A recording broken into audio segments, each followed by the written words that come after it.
Hello students, हमने पिछले video के अंदर में अभिक्रिया की कोटि पढ़ ली थी, है ना।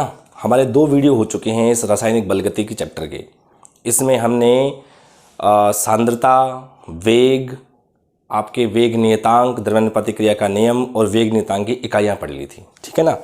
तो आज के वीडियो में अपन आगे चलने से पहले अपन एक छोटी सी बात कर लेते हैं। हमने लास्ट टाइम पे पढ़ा था जो अभिक्रिया की जो वेग नियतांक की जो इकाई होती है ना, उसका फॉर्मूला आया था mole 1 minus del n litre del n minus 1 और सेकेंड इनवर्स, ठीक है ना। ये हमारा फॉर्मूला आया था लास्ट टाइम, ठीक है। अब आपसे कोटि के बारे में पूछते हैं, ठीक है। अगर आपसे जीरो ऑर्डर पूछें, शून्य कोटि पूछें तो डेल्टा एन की वैल्यू रख देना यहाँ 0। अगर आपसे प्रथम कोटि पूछे, फर्स्ट ऑर्डर पूछे, डेल्टा एन की वैल्यू रख देना 1। अगर आपसे सेकंड ऑर्डर पूछें, यहाँ डेल्टा एन की वैल्यू रख देना 2। और अगर यहाँ से थर्ड ऑर्डर की रिएक्शन पूछें तो यहाँ पर रख देना डेल एन की वैल्यू 3, ठीक है ना। तो इन 4 कोटियों के बारे में आपसे वेग नियतांक की इकाई पूछेंगे। बहुत सिंपल है, ठीक है कि नहीं है। अगर एन की वैल्यू 0 रखोगे तो यहाँ पे क्या आएगा, mole litre inverse second inverse. Del n की वैल्यू 1 रखोगे तो सिर्फ क्या आएगा, सेकेंड इनवर्स, ठीक है ना। यहाँ पर अगर डेल एन की वैल्यू 2 रखोगे तो मोल की पावर तो आ जाएगी, ठीक है ना, इनवर्स यहाँ पे आ जाएगा लीटर, ये आ जाएगा सेकेंड इनवर्स। और डेल एन की वैल्यू जब आप 3 रखोगे, तीसरे कोटि की रिएक्शन है, तो मोल आ जाएगा आपका -2, लीटर आ जाएगा स्क्वायर और ये आ जाएगा सेकेंड इनवर्स, है कि नहीं। तो ये बहुत बार पूछते हैं। फिर मैंने लास्ट टाइम बताया था कि अगर कोई गैसीय क्रियाकारक हो, कौन से हों, अगर आपने जो रिएक्टेंट्स ले रखे हैं, क्रियाकारक ले रखे हैं, अगर वो गैसीय हैं तो हमारे पास K का फॉर्मूला आता है एटमॉस्फेयर की पावर 1 माइनस डेल एन और सेकेंड इनवर्स, ठीक है। ये हमारे पास था एक फॉर्मूला, किसके लिए, जब हमारे क्रियाकारक कैसे होते हैं, गैसीय होते हैं, ठीक है। तो यहाँ पर भी बहुत सिंपल सी बात है। अगर आप रखोगे 0 ऑर्डर, ठीक है ना, तो यहाँ डेल एन की वैल्यू रखोगे 0 और यहाँ से 0 रखोगे तो कितना आ जाएगा आपके पास, एटमॉस्फेयर सेकेंड इनवर्स, है ना। अगर यहाँ से फर्स्ट ऑर्डर की रिएक्शन की बात करोगे तो डेल्टा एन 1 रखोगे तो क्या आ जाएगा आपका, सेकेंड इनवर्स। देखिए बिल्कुल सेम आया है ना। अगर आप सेकेंड ऑर्डर की बात करते हैं, द्वितीय कोटि की रिएक्शन की बात करते हैं, तो यहाँ पर एन की जगह 2 रखोगे, है ना। यहाँ पे 2 रखोगे तो आपके पास इकाई क्या आ जाएगी, एटमॉस्फेयर इनवर्स सेकेंड इनवर्स। देखो यहाँ भी इनवर्स आया था ना। और जब अपन थर्ड ऑर्डर की रिएक्शन की बात करते हैं, डेल्टा एन 3 रखोगे तो यहाँ पे क्या आ जाएगा, एटमॉस्फेयर पावर -2 सेकेंड इनवर्स। बात ठीक है कि नहीं है। तो ये अक्सर अपन से पूछ लेते हैं, ये अपन ने लास्ट टाइम बात कर ली थी, ठीक है ना।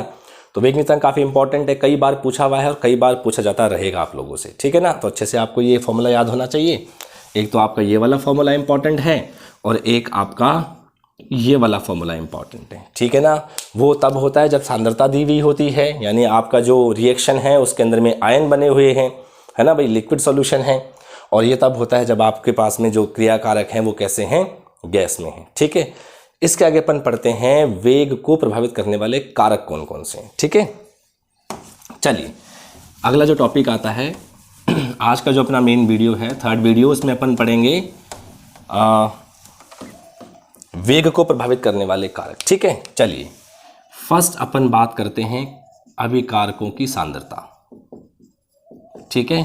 अभिकारकों की सांद्रता, कंसंट्रेशन ऑफ रिएक्टेंट्स, ठीक है भाई। चलिए तो देखो ये अपन ने इस चैप्टर में अपन ने पढ़ लिया था, है ना, सेकंड वीडियो में, लास्ट वाली वीडियो में अपन ने पढ़ा था द्रव्यानुपाती क्रिया का नियम, है ना। हमारे पास एक रिएक्शन होती है A + B और यहाँ से अपने पास बनता है उत्पाद। क्या बनता है, उत्पाद। बात ठीक है ना। तो किसी भी रासायनिक अभिक्रिया का वेग जो होता है उसके क्रियाकारकों की सांद्रता के गुणनफल के समानुपाती होता है। बात सही है ना। इसका मतलब ये हुआ कि अगर क्रियाकारकों की सांद्रता अधिक होती है, अगर क्रियाकारकों की सांद्रता अधिक होती है तो अभिक्रिया का वेग भी क्या होता है, अधिक होता है। बात सही है ना। तो इसमें टॉपिक क्या आता है, अभिकारकों की सांद्रता में हम जानते हैं कि द्रव्यानुपाती क्रिया के नियम से किसी भी रासायनिक अभिक्रिया का वेग उसके क्रियाकारकों की सांद्रता के गुणनफल के समानुपाती होता है। अर्थात अभिकारकों की सांद्रता अधिक होने पर अभिक्रिया का वेग भी अधिक होता है। कुछ समय पश्चात क्या होगा, अभिकारक आपस में क्रिया करके उत्पाद बनाना शुरू कर देंगे, तो क्रियाकारकों की संख्या कम होती जाएगी, क्रियाकारकों की सांद्रता कम होती जाएगी, और जैसे जैसे क्रियाकारकों की सांद्रता कम होती जाएगी वैसे वैसे अभिक्रिया का वेग भी कम होता जाएगा। इसीलिए जो प्रारंभिक वेग होता है, ठीक है ना, कौन सा वेग, प्रारंभिक वेग, याद आया प्रारंभिक वेग किसे कहते हैं, किसी भी रासायनिक अभिक्रिया के लिए t बराबर 0 सेकंड पर ज्ञात किया गया वेग उस अभिक्रिया का प्रारंभिक वेग कहलाता है। इसलिए किसी भी रासायनिक अभिक्रिया के लिए प्रारंभिक वेग सबसे अधिक होता है। क्यों? उस समय क्रियाकारकों की सांद्रता सबसे ज़्यादा होती है। बात ठीक है? तो इस वाले पॉइंट में आप क्या लिखेंगे, मैं बोलता हूँ, ठीक है ना, आपको इसे समझना है, अपने लैंग्वेज में इसका नोट्स बनाना है। क्रियाकारकों की सांद्रता, अभिकारकों की सांद्रता, इसमें हम लिखेंगे कि द्रव्य अनुपाती क्रिया के नियम से किसी भी रासायनिक अभिक्रिया का वेग उसके क्रियाकारकों की सांद्रता के गुणनफल के समानुपातिक होता है। इसीलिए क्रियाकारकों की सांद्रता जितनी अधिक होती है अभिक्रिया का वेग भी उतना ही अधिक होता है। कुछ समय पश्चात क्रियाकारकों की सांद्रता कम होने लगती है, इसलिए अभिक्रिया का वेग भी कम होने लगता है। ठीक है, t बराबर 0 सेकेंड अर्थात प्रारंभिक वेग सबसे अधिक इसलिए होता है क्योंकि इस समय क्रियाकारकों की सांद्रता सबसे अधिक होती है। ठीक बात है ना? तो सांद्रता ज़्यादा है क्रियाकारकों की, तो अभिक्रिया का वेग भी क्या होगा, ज़्यादा होगा। ठीक बात है। चलिए सेकंड पॉइंट की अपन बात करते हैं, अभिकारकों की प्रकृति। ठीक है भाई, अभिकारकों की प्रकृति, या मैं यूँ कह दूं कि अभिक्रिया की प्रकृति। ठीक है, इसको मैं क्या बोल दूं, अभिक्रिया की प्रकृति। ठीक है, अभिक्रिया की प्रकृति में क्या होगा, देखो हमें पता है कि किसी भी रासायनिक अभिक्रिया के दौरान क्या होता है, कुछ पुराने बंध टूटेंगे, कुछ पुराने बंध टूटते हैं और फिर कुछ नए बंध बनते हैं। ऐसे तो होता है कि भाई, जैसे मान लो कि मैं यूँ बोल दूं कि AB प्लस CD है, तो यहाँ से क्या बनेगा AC प्लस BD। तो यहाँ पे क्या हुआ, A और B के बीच का बॉन्ड टूटेगा, है ना, C और D के बीच का बॉन्ड टूटेगा, तभी तो A और C के बीच बंध बनेगा और B और D के बीच बंध बनेगा। ऐसे तो है। इसलिए क्या होता है कि किसी भी रासायनिक अभिक्रिया के दौरान कुछ पुराने बंध, अभिकारकों के मध्य उपस्थित पुराने बंध टूटते हैं और नए बंधों का निर्माण होता है। बात सही है।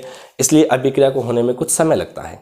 ठीक है, तो ऐसे अभिकारक जिनमें बंध क्या होते हैं, अधिक होते हैं, ऐसे जो क्रियाकारक होते हैं जिनमें बंध की संख्या अधिक होगी तो उसको तोड़ने में भी अधिक समय लगेगा। अरे मान लीजिए एक में तो क्या है कि A और B के बीच में सिंगल बॉन्ड है, एक दूसरा मॉलिक्यूल है जिसके बीच में C और D के बीच में डबल बॉन्ड है, और एक तीसरा मॉलिक्यूल है उसमें E और F के बीच में ट्रिपल बॉन्ड है। तो आप खुद देखिए कि यहाँ पर आपको सिर्फ एक बंध तोड़ना है, यहाँ पे आपको 2 बंध तोड़ने हैं, यहाँ पे आपको 3 बंध तोड़ने हैं। तो भैया जितने ज़्यादा बंध होंगे उनको तोड़ने में उतना ही अधिक समय लगेगा, इसलिए अभिक्रिया का वेग भी कम होगा।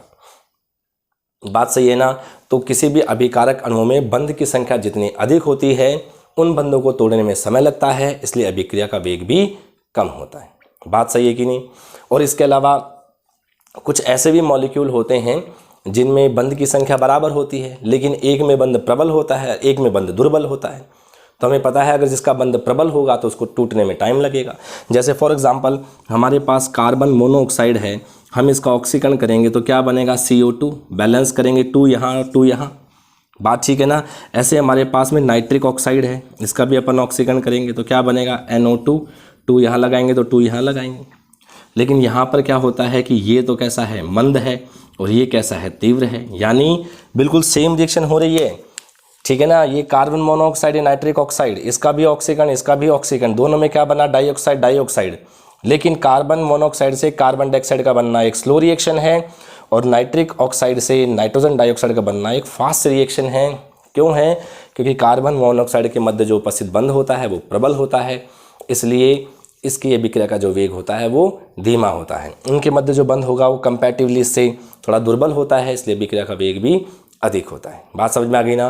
तो आप इसमें अभिक्रिया की प्रकृति के अंदर में अभिकारकों की प्रकृति में अपन क्या लिखेंगे कि हम जानते हैं कि किसी भी रासायनिक अभिक्रिया के दौरान कुछ पुराने बंध टूटते हैं और नए बंधों का निर्माण होता है, इसलिए अभिक्रिया होने में कुछ समय लगता है। ऐसे अभिकारक जिनमें बंध की संख्या अधिक होती है, ऐसे क्रियाकारक या ऐसे अभिकारक जिनमें बंध की संख्या अधिक होती है तो उन्हें तोड़ने में अधिक समय लगता है, जिससे उनमें होने वाली अभिक्रियाओं का वेग भी क्या होता है, कम होता है।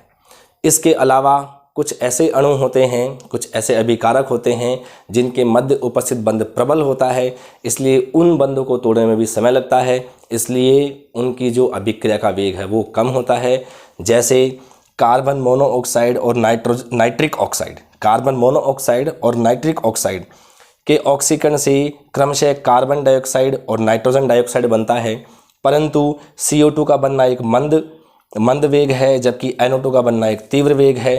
वो इसलिए है क्योंकि कार्बन मोनोऑक्साइड के मध्य उपस्थित बंध कैसा होता है, प्रबल होता है, जिसलिए उसकी जो अभिक्रिया का वेग है वो भी कैसा होता है, धीमा होता है। बात ठीक है।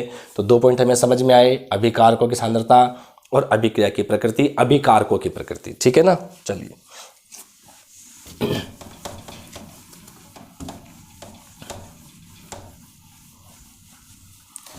फिर आता है हमारा तीसरा पॉइंट, ताप, टेम्परेचर। ठीक है भाई, हमें पता है ताप बहुत इंपॉर्टेंट फैक्टर होता है। ठीक है, देखिए अगर अपन किसी भी रासायनिक अभिक्रिया का ताप बढ़ाते हैं, ठीक है, तो उनके अभिकारक अणुओं की गतिज ऊर्जा बढ़ जाती है, और अगर अभिकारक अणुओं की गतिज ऊर्जा बढ़ जाती है तो उनमें जो टक्करों की संख्या है, ठीक है ना, उनमें टक्करों की संख्या है वो क्या हो जाती है, बढ़ जाती है, इसलिए अभिक्रिया का वेग भी बढ़ जाता है। बात ठीक है ना। अगर आप किसी भी रासायनिक अभिक्रिया का ताप बढ़ाते हो तो उनके अणुओं में उनमें जो अणु होते हैं उनकी रासायनिक जो उनकी गतिज ऊर्जा होती है, अभिकारक अणुओं की गतिज ऊर्जा है वो बढ़ जाती है।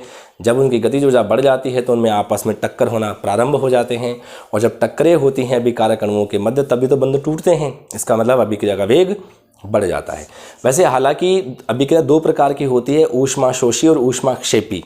तो ऊष्माशोषी के लिए हम ताप बढ़ाते हैं और ऊष्माक्षेपी के लिए कम करते हैं, लेकिन अपन जनरली अगर अपन बात कहें तो किसी भी रासायनिक अभिक्रिया का ताप बढ़ाने पर अभिक्रिया का वेग बढ़ता है। ठीक है, यहाँ पे हम एक बात और देखेंगे, एक शब्द आता है ताप गुणांक। क्या आता है यहाँ पर, एक ताप गुणांक। ठीक है, हालांकि इसको अपन एक बार फिर से पढ़ेंगे बाद में।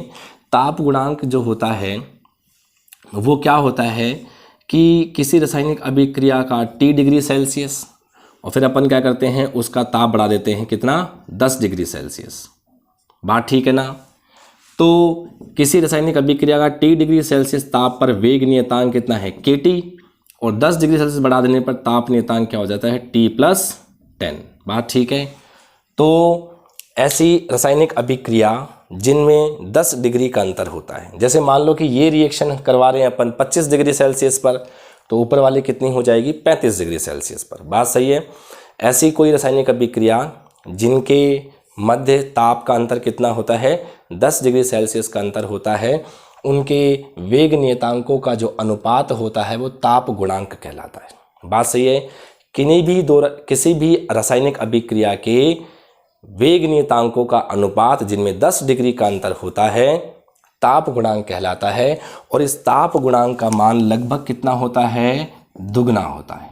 3 गुना भी हो जाता है, लेकिन जनरली क्या है, दुगना होता है। ठीक है, इसका मतलब क्या हुआ कि अगर आप किसी रासायनिक अभिक्रिया का ताप कितना बढ़ाते हो, 10 डिग्री सेल्सियस बढ़ा देते हो, तो उस अभिक्रिया का वेग दुगना हो जाता है। आगे बात समझ में। तो हम ताप के लिए क्या लिखेंगे, अगर आपसे एग्जाम के अंदर में ताप के बारे में पूछते हैं कि भाई किसी भी रासायनिक अभिक्रिया के वेग को ताप किस प्रकार से प्रभावित करता है, तो हम क्या लिखेंगे कि किसी भी रासायनिक अभिक्रिया का ताप बढ़ाने पर उसमें उपस्थित अभिकारक अणुओं की गतिज ऊर्जा बढ़ जाती है, जिससे उनमें होने वाले टक्करों की संख्या बढ़ जाती है, जिससे बंध शीघ्रता से टूटते हैं और अभिक्रिया का वेग बढ़ जाता है। ठीक है, फिर आगे आप लिखेंगे कि किसी भी रासायनिक अभिक्रिया के वेग नियतांकों का अनुपात जिनमें 10 डिग्री का अंतर होता है ताप गुणांक कहलाता है, जिसका मान लगभग दुगना होता है। यहाँ शब्द क्या लगाएंगे, लगभग दुगना होता है।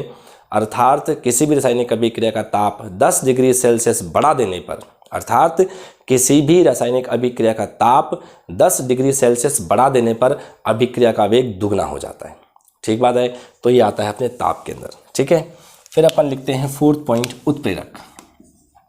कौन सा लिखेंगे, उत्प्रेरक। ठीक है, कैटलिस्ट आप लोग सब जानते हो किसे कहते हैं, उत्प्रेरक।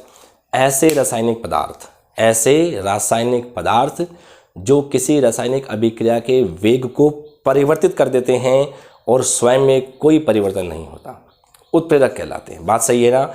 ऐसे रासायनिक पदार्थ जिनके स्वयं में कोई परिवर्तन हुए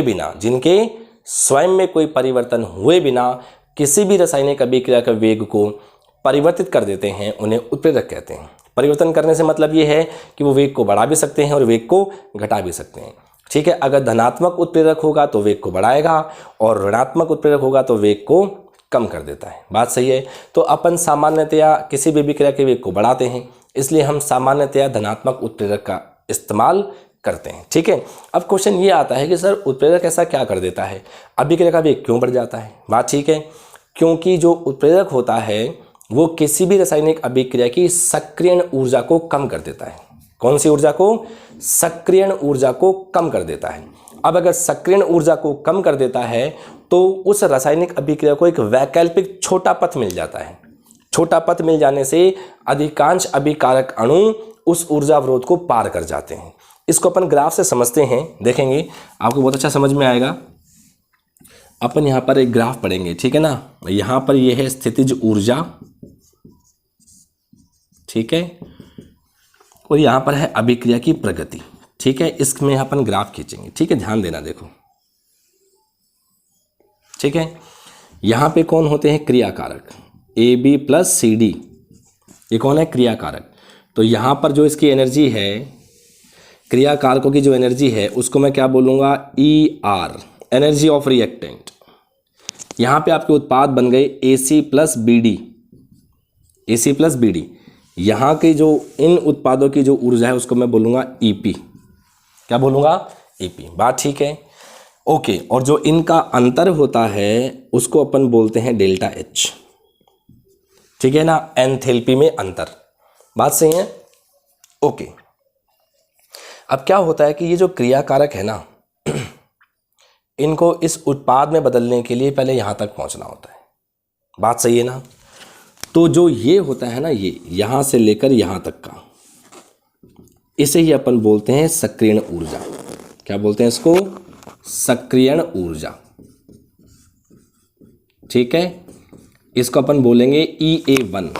क्या बोलेंगे इसको? EA1, activation energy. और ये कब है? ये तब है जब उत्प्रेरक नहीं लिया गया है, उत्प्रेरक की अनुपस्थिति में, उत्प्रेरक की अनुपस्थिति में। ठीक है, यानी कहने का मतलब ये है कि क्रियाकारकों को उत्पाद में बदलने के लिए पहले यहाँ तक पहुँचना होगा। तो यही जो ऊर्जा अवरोध है ना, ये जो एनर्जी है, इसी को अपन क्या बोलते हैं? सक्रियण ऊर्जा। ठीक है भाई, ये रिएक्शन कर जाते हैं, यहाँ बन जाता है ABD और AC। इसको अपन बोलते हैं सक्रियत संकर। क्या बोलते हैं इसको? सक्रियत संकर बोलते हैं। इसको अपन इस चैप्टर में है ना, अपन आगे की वीडियोस में पढ़ेंगे डिटेल से इसके बारे में। ठीक है, अब क्या होता है, हमने जैसे ही इसमें अब उत्प्रेरक डाल दिया तो ये उत्प्रेरक क्या करता है कि ये जो सक्रियण ऊर्जा ना रिएक्शन की, अभिक्रिया की, उसको क्या कर देता है? कम कर देता है। ये इसने क्या कर दिया? कम कर दिया। ठीक है, यानी ये जो है, अब इसको मैं बोलूँगा EA2। क्या बोलूँगा इसको मैं? EA2। This is EA2। ये है उत्प्रेरक की उपस्थिति में, उत्प्रेरक की उपस्थिति में। बात ठीक है ना? तो आप खुद देखें, आप खुद देख लीजिए कि जब आपने उत्प्रेरक मिला दिया है तो सक्रियण ऊर्जा की मान को कम कर देता है, जिससे ये अभिक्रिया को एक वैकल्पिक, पहले सिर्फ एक ही पथ था, अब उसका वैकल्पिक दूसरा पथ भी है, वैकल्पिक छोटा पथ प्रदान करता है। ये जो उत्प्रेरक होते हैं ये क्रियाकारकों को एक वैकल्पिक छोटा पथ प्रदान करते हैं, जिससे अधिकांश अभिकारक अणु, जैसे पहले 100 थे तो 100 में से पहले क्या 60 ही पहुंच पाते थे, क्योंकि सबकी एनर्जी बराबर नहीं होती, शून्य से अनंत के बीच में कुछ ऊर्जा होती है। बात सही है कि नहीं? तो लेकिन अब अगर यहाँ पर छोटा पहाड़ होगा, छोटा ऊर्जा अवरोध होगा, तो पहले जो 60 जाते थे अब 80 पहुँच जाएंगे। इसका मतलब ये हुआ कि ज़्यादा संख्या के अंदर में भी कारक अणु पहुँच पा रहे हैं, है कि नहीं? इसलिए अभिक्रिया का वेग क्या हो जाएगा? बढ़ जाएगा। अतः जब उत्प्रेरक को मिलाया जाता है तो वो किसी रासायनिक अभिक्रिया की सक्रियण ऊर्जा की मान को कम कर देता है और अभिकारक अणुओं को एक वैकल्पिक छोटा पथ प्रदान करता है, जिससे अधिकांश क्रियाकारक अणु, अधिकांश अभिकारक अणु इस ऊर्जा अवरोध को पार करते हैं और उत्पाद में बदल जाते हैं, इसलिए अभिक्रिया का वेग भी बढ़ जाता है। बात सही है। तो अगर आपसे उत्प्रेरक के बारे में पूछता है कि किसी रासायनिक अभिक्रिया के वेग को उत्प्रेरक किस प्रकार से प्रभावित करते हैं, तो हम क्या लिखेंगे कि पहले तो इसके बारे में जो लिखोगे मैं वो बोल रहा हूँ, ध्यान से सुनिएगा आप लोग, ठीक है ना। ऐसे रासायनिक पदार्थ जो स्वयं में कोई परिवर्तन हुए बिना किसी अभिक्रिया के वेग को परिवर्तित कर देते हैं उत्प्रेरक कहलाते हैं। धनात्मक उत्प्रेरक अभिक्रिया के वेग को बढ़ा देते हैं, ऋणात्मक उत्प्रेरक अभिक्रिया के वेग को घटा देते हैं। सामान्यतया हम धनात्मक उत्प्रेरक का उपयोग करते हैं। उत्प्रेरक किसी अभिक्रिया में मिलाने पर उस अभिक्रिया की संकीर्ण ऊर्जा के मान को कम कर देते हैं तथा उस अभिक्रिया को एक छोटा वैकल्पिक पथ प्रदान करते हैं, जिससे अधिकांश अभिकारक अणु उस ऊर्जा अवरोध को पार करके उत्पाद में बदल जाते हैं, जिससे अभिक्रिया का वेग भी बढ़ जाता है। बात ठीक है कि नहीं है। फिर आपको एक ग्राफ बनाना होगा। एक ग्राफ के बिना क्या होगा, इसमें आपको मार्क्स कम मिलेंगे, तो ये ग्राफ प्लॉट करना जरूरी है। इस ग्राफ से आपको सारा समझ में आ गया होगा, ठीक है। तो हमने 4 पॉइंट पढ़ लिए, ठीक है। 5वां पॉइंट होता है आपका सतही क्षेत्रफल। कौन सा होता है? सतही क्षेत्रफल, सरफेस एरिया, ठीक है भाई। सतही क्षेत्रफल आपको साफ मालूम चल रहा है भाई, ठीक है। कोई क्रियाकारक अणु है, ठीक है, कोई क्रियाकारक अणु है, उसकी सतह का क्षेत्रफल जितना ज़्यादा होता है तो होने वाली अभिक्रिया का वेग भी क्या होता है? अधिक होता है। बात सही है। जैसे एक तो कोई बड़ा टुकड़ा है कोई, ठीक है, किसी ठोस का, आप इसको छोटे छोटे टुकड़ों में बदल देते हो। बात ठीक है ना। आपने क्या किया, छोटे टुकड़ों में बदल दिया और फिर आपने इसको बारीक पीस भी दिया। बात सही है। तो आप देखेंगे जो सतही क्षेत्रफल है, सरफेस एरिया जो है, ठीक है, वो बढ़ रहा है। इसकी तुलना में ज़्यादा सरफेस एरिया इसका होगा और इनकी तुलना में यहाँ होगा, तो जो अभिक्रिया का वेग भी जो होता है वो बढ़ जाता है। आगे बात समझ में, यानी अगर आप कोई अभिकारक अणु, जो ठोस अभिकारक अणु ले रहे हो, अगर भैया वो बड़े बड़े टुकड़ों के रूप में हैं, उनका सतही क्षेत्रफल कम होता है। अगर आपने उसको क्या कर दिया, बारीक पाउडर में बदल दिया, तो बारीक पाउडर का सतही क्षेत्रफल क्या हो जाता है? बढ़ जाता है, जिससे होने वाली अभिक्रिया का वेग भी बढ़ जाता है। इसका बेस्ट एग्जाम्पल देखो, अगर अपन प्रेस के अंदर में कपड़े जो प्रेस करते हैं, जिससे इस्त्री जो होती है, अगर अपन उसमें मोटे कोयलों का इस्तेमाल करेंगे तो लंबे टाइम तक प्रेस गर्म रहती है। क्यों? क्योंकि धीमे धीमे धीमे धीमे वो सुलगते हैं, ठीक है ना। और अगर आपने उसी में उस कोयले को पीस के डाल दिया उसके अंदर में, तो तुरंत क्या हो जाएगा? गर्म हो जाएगा, तुरंत प्रेस बहुत तेज़ गर्म होगी और फिर ठंडी भी जल्दी हो जाएगी। क्यों? क्योंकि आपने क्या कर दिया है, जो कोयले के जो पार्टिकल्स है उसको पाउडर में बदल दिया है, टुकड़ों को बहुत बारीक पाउडर में बदला है। तो बारीक पाउडर में बदलने पर सतही क्षेत्रफल का मान भी क्या हो जाता है? बढ़ जाता है और अभिक्रिया का वेग फास्ट हो जाता है, ठीक है। तो आप क्या लिखोगे सतही क्षेत्रफल के अंदर में? किसी भी रासायनिक अभिक्रिया का वेग उसके क्रियाकारकों के अणुओं के सतही क्षेत्रफल के समानुपाती होता है। किसी भी रासायनिक अभिक्रिया का वेग उसके क्रियाकारक अणुओं के सतही क्षेत्रफल के समानुपाती होता है। सतही क्षेत्रफल का मान जितना अधिक होता है, उस पर होने वाली अभिक्रिया का वेग भी उतना ही अधिक होता है। किसी ठोस के बड़े बड़े कणों को यदि पाउडर में बदल दिया जाता है, तो पाउडर का सतही क्षेत्रफल बढ़ जाने के कारण से अभिक्रिया का वेग भी बढ़ जाता है। जैसे कोयले के बड़े कणों की तुलना में अगर कोयले का पाउडर का उपयोग करते हैं तो वह शीघ्र जलकर खत्म हो जाता है, ठीक बात है ना। तो ये क्या है आपका? अभिकारक अणुओं का सतही क्षेत्रफल। एक होता है माध्यम की प्रकृति, ठीक है। छठा कौन सा है? माध्यम की प्रकृति, ठीक है। माध्यम देखो 2 प्रकार से होगा, एक होता है ध्रुवीय माध्यम, एक होता है अध्रुवीय माध्यम। एक कैसा होता है? ध्रुवीय माध्यम, एक कैसा होता है? अध्रुवीय माध्यम। समान समान से रिएक्शन करता है, समान समान से, मतलब ध्रुवीय, अगर कोई माध्यम ध्रुवीय है तो उसमें आपको कौन सा अणु इस्तेमाल करना होगा? ध्रुवीय अणु इस्तेमाल करना होगा, ठीक है। मैं बता देता हूं आपको इसमें, ठीक है। यानी अगर आपके पास में जो ध्रुवीय क्रियाकारक हैं, ठीक है, तो इसके लिए इस्तेमाल कौन सा होना होगा? ध्रुवीय विलायक। कौन सा? इससे अभिक्रिया का वेग बढ़ेगा, बात सही है। और अगर आपके पास में अध्रुवीय विलायक है, अध्रुवीय क्रियाकारक है, तो आपको कौन सा विलायक इस्तेमाल करना पड़ेगा? अध्रुवीय, उससे अभिक्रिया का वेग बढ़ेगा, बात सही है। फॉर एग्जांपल जो ये सिल्वर नाइट्रेट होता है, आप इसका रिएक्शन कराओगे NaCl से, तो क्या बनेगा? NaNO3 + AgCl, ठीक है। और ये आपने किस में रिएक्शन करवाइए पानी में, ठीक है, तो अभिक्रिया का वेग फास्ट हो जाएगा। लेकिन अगर आपने यही रिएक्शन किस में करवाई है, अल्कोहल में करवाई है, तो अभिक्रिया का वेग क्या हो जाता है, होती नहीं है, या फिर क्या होती है, स्लो हो जाती है। बात सही है ना? क्यों? क्योंकि ये जो AgNO3 है, NaCl हैं, ये ध्रुवीय होते हैं, मतलब आयनिक होते हैं। ये कैसे ध्रुवीय को अपन आयनिक भी कह देते हैं। बात ठीक है ना? ये सब कैसे हैं, आयनिक हैं। तो इसका मतलब है कि अगर आपने ध्रुवीय विलायक पानी ले रखा है तो उसमें उन्हीं अभिक्रियाओं का वेग तेज होगा जो आयनिक होंगे या ध्रुवीय होंगे। बात सही है ना?